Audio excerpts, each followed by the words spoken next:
तो middle east का संग्राम खौफनाक होता जा रहा है। ईरान लगातार मिडिल ईस्ट पर वार कर रहा है, ऊर्जा ठिकानों को निशाना बना रहा है। हॉर्मुज के बाद ईरान ने लाल सागर में एक अहम केंद्र को निशाना बनाया है। सऊदी अरब हो या फिर बहरीन, कुवैत या फिर यूएई, ईरान के मिसाइल और ड्रोन हर जगह कहर बरपा रहे हैं। तेल बारूद में तब्दील हो रहे हैं और दुनिया डीरेल हो रही है।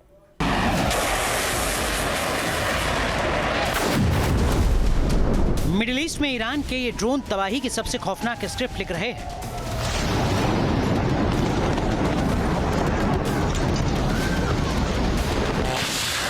ईरान के ड्रोन हमलों से दहल रहा है मिडिल ईस्ट।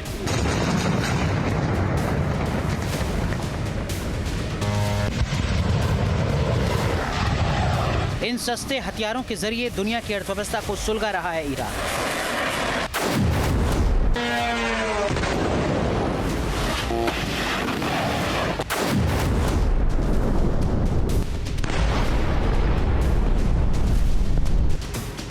ईरान के बदले की आग, क्या मिडिल ईस्ट जलकर हो जाएगा खाक?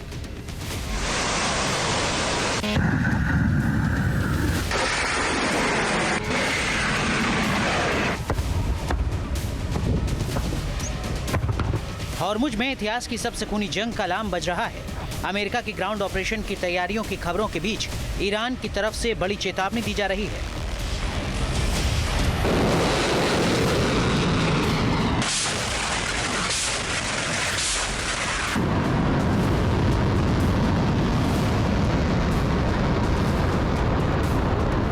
लेकिन ईरान की नजर सिर्फ फारस की खाड़ी पर नहीं है। ईरान दूसरे विकल्पों को भी टारगेट कर रहा है।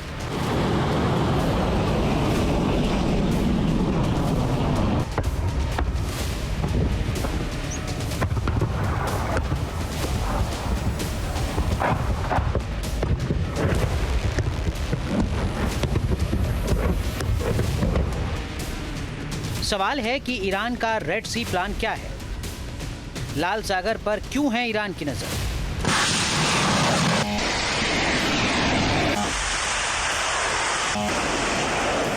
हॉर्मुज स्ट्रेट के विकल्प पर ईरान की तरफ से हमला किया गया है। खबरों के मुताबिक सऊदी अरब के अहम तेल केंद्र को ईरान ने निशाना बनाया है।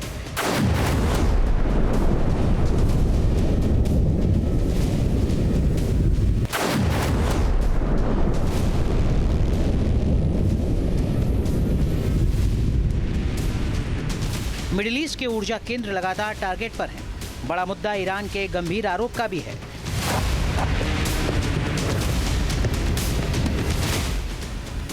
बड़ा मुद्दा ये कि फॉल्स फ्लैग ऑपरेशन का आरोप क्यों लगा रहा है ईरान। ईरान के इस आरोप का कनेक्शन सऊदी अरब से है, जहां उसने हैरान करने वाला हमला किया है।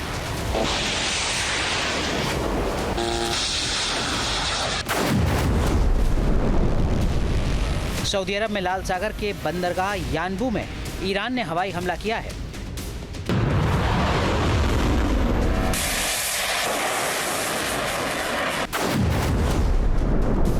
यह हमला यानबू स्थित सेमरेफ रिफाइनरी पर हुआ। यह रिफाइनरी सऊदी अरब की कंपनी अरामको की है।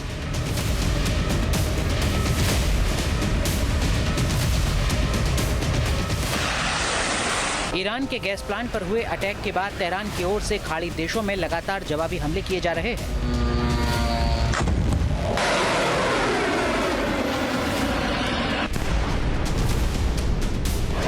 सेमरेफ रिफाइनरी सऊदी अरामको और एक्सॉन मोबिल का संयुक्त उद्यम है।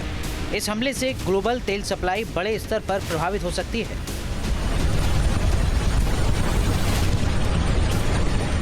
इस हमले से रिफाइनरी को सीमित नुकसान हुआ है और बड़े स्तर पर उत्पादन प्रभावित होने की आशंका फिलहाल नहीं जताई गई है।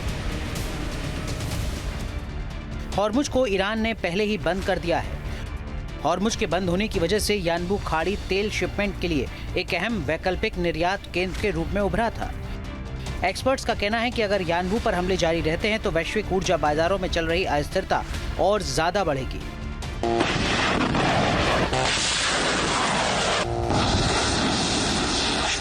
ईरान के हमले के बीच सऊदी अरब के रक्षा मंत्रालय का कहना है कि उन्होंने ईरान के ड्रोन्स को मार गिराया है।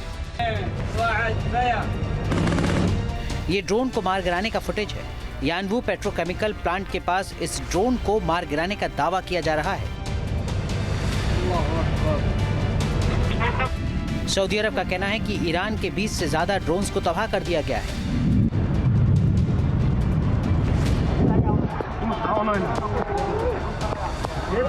इससे पहले सऊदी अरब के अलग अलग शहरों में पहले भी हमले हो चुके हैं।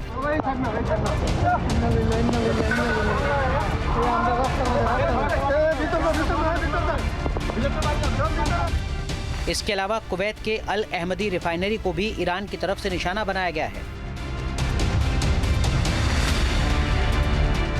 खाड़ी देशों से तेल निर्यात के एक और अहम केंद्र संयुक्त अरब अमीरात का फुजैरा बंदरगाह है। इस बंदरगाह पर हमले हुए हैं।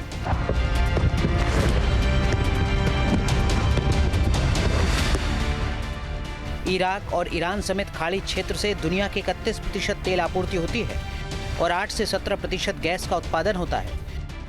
संघर्ष के बीच दुनिया का ऊर्जा संकट बढ़ता जा रहा है। ईरान के लगातार हमलों के बीच मिडिल ईस्ट के देश दबाव में हैं। मिडिल ईस्ट मुल्कों के ऊर्जा ठिकानों को टारगेट किया जा रहा है। ऐसे में हमले के शिकार होने वाले मुल्कों के पास क्या विकल्प है? क्या ईरान के खिलाफ मिडिल ईस्ट मुल्क मिलिट्री ऑपरेशन में शामिल हो सकते हैं? सऊदी अरब की तरफ से लगातार चेतावनी दी जा रही है। सऊदी अरब की सेना की तरफ से एक वीडियो भी जारी किया जा चुका है, लेकिन सवाल है कि क्या इस संघर्ष में शामिल होने का रिस्क सऊदी अरब और दूसरे देश उठाएंगे?